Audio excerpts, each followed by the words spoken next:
Сәлем достар, каналыма қош келдіңіздер. Сіздермен бірге Айжан. Бүгін біз үй жағдайында донер жасайтын боламыз. Каналыма тіркеліп, лайк басып кетуді ұмытпаңыздар. Құрамына лаваш менің каналымда тұр. Қарап жасап алсаңыздар болады. Ең бірінші ортасына үсті майонез жақтым.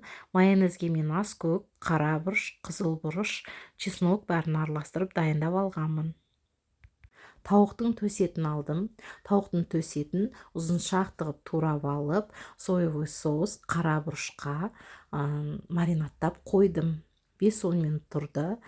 Табамызды қыздырып, ішіне кішкене май құйып, тауықтың етін қорып алдым.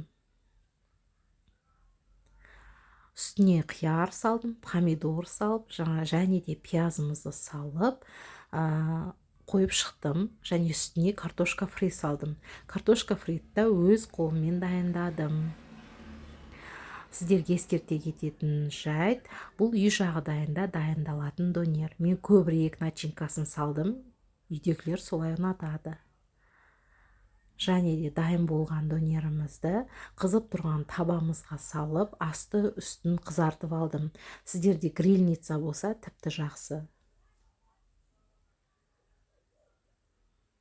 Менде осылай болып шықты. Өте дәмді, жесеңіздер тойымды. Сіздерге ас болсын. Каналыма тіркеліп, лайк басып кетуді ұмытпаңыздар.